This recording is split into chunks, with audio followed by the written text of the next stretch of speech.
এক সময়ের কথা, একটা গ্রামে একটা ফ্যাক্টরি থাকে, কিন্তু ওটা অনেকদিন ধরে বন্ধ থাকে। গ্রামবাসীদের বিশ্বাস ছিল যে ওটাতে ডাইনির ভর আছে, যার কারণে গ্রামে ফ্যাক্টরি থাকার সত্ত্বেও লোকেদের শহরে যেতে হতো। রামু, শঙ্কর আর ভোলা একদিন ফ্যাক্টরির সামনে থেকে হেঁটে যাচ্ছিল। তখনই রামু বলে, কত ভালো হতো যদি এই ফ্যাক্টরিটা চলতো।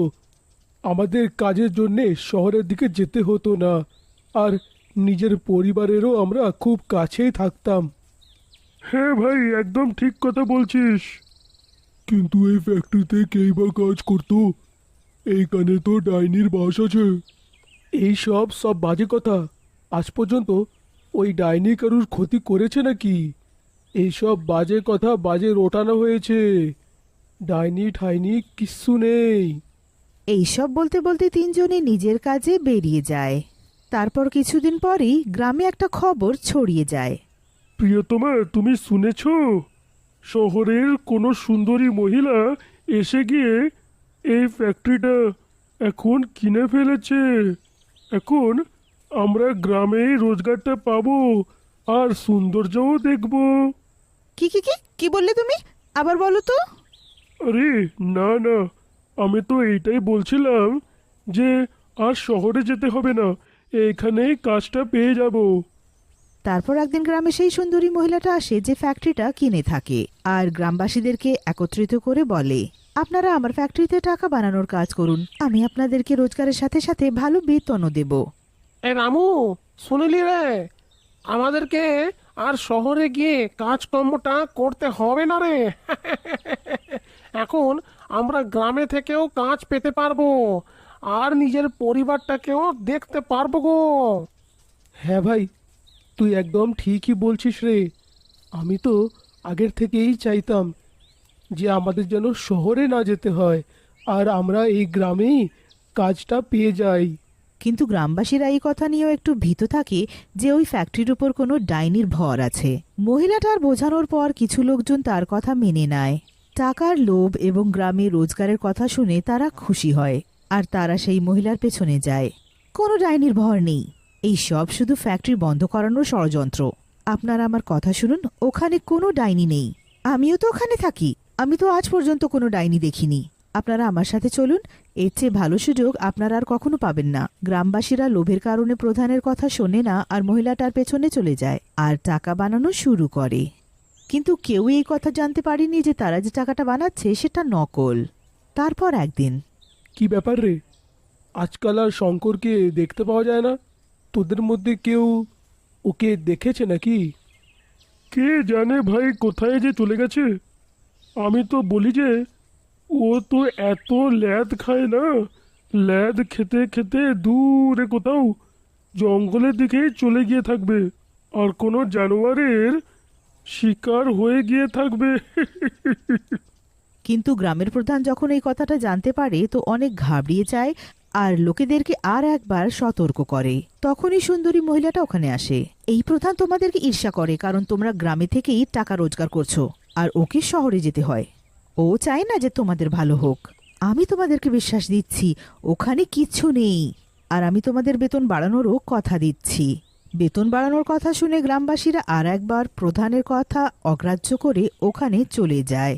কিন্তু এইভাবেই এক এক করে গ্রামবাসী গায়েব হতে থাকে। কিন্তু একদিন রামু জানতে পারে যে তারা যে টাকা বানাচ্ছে ওগুলো সব নকল। ও ঘাবড়িয়ে যায়, আর বাকি সব গ্রামবাসীদেরকে গিয়ে বলে, ভাইয়েরা, এইখানে আমাদের দিয়ে খুব খারাপ কাজ করছে। হ্যাঁ, এখানে নকল নোট ছাপানো হচ্ছে।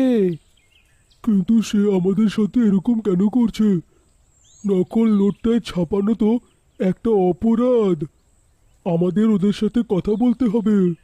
এতটা বলে গ্রামবাসীরা সেই সুন্দরী মহিলার কাছে যায়। দিদি, এইসব সত্যি নাকি?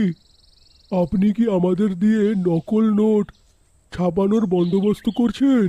সুন্দরী মহিলাটা নিজের আসল ডাইনি রূপে চলে আসে। হ্যাঁ, আমি তোমাদেরকে দিয়ে নকল নোট বানাই। আমি বেশ মজা পাই এটা করে। চুপ করো সবাই, আমার নিজের ছাড়া আমি আর কারোর কথা শুনি না। তোমরা এখানেরই কাজ করবে, এমনিতে তো আমি অনেক কিছু করতে পারি, কিন্তু আমার আগে তো পুলিশ তোমাদেরকে ধরবে যখন ওরা জানতে পারবে যে তোমরা নকল নোট বানানোর কাজ করো।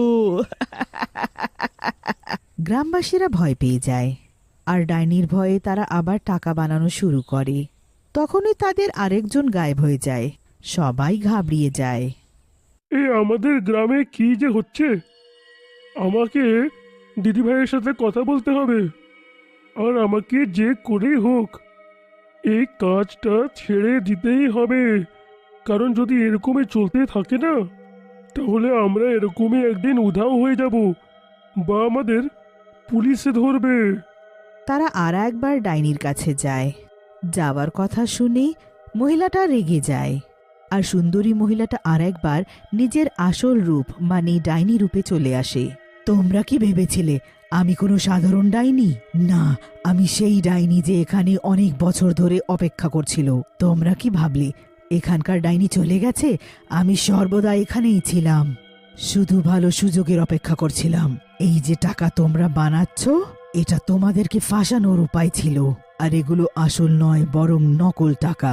আমার নকল টাকা অনেক পছন্দ। আমি আমার প্রাসাদ নকল টাকা দিয়ে ভরতে চাই। তোমরা নকল টাকা বানিয়ে আমার সাহায্য করছিলে, আর আমার ভোজন হয়ে। কিন্তু ডাইনিটা কাউকেই খেয়ে থাকেনি, শুধু সবাইকে এক এক করে বন্দি বানাচ্ছিল। যেই ও বন্দি লোকেদের কাছে পৌঁছয়, তারা ওকে জিজ্ঞেস করে, তুমি এরকম কেন করছো? আর তুমি ওদেরকে কেন বললে যে তুমি আমাদের জ্যান্ত খেয়ে ফেলেছো? কিন্তু তুমি তো সেটা করোনি, আর আমাদেরকে তো এরকমই কিছু বলনি। আমাদেরকে কি তুমি ছাড়বে না? ডাইনি একটা দীর্ঘ নিঃশ্বাস নেয় আর নিজের কাহিনীটা বলা শুরু করে।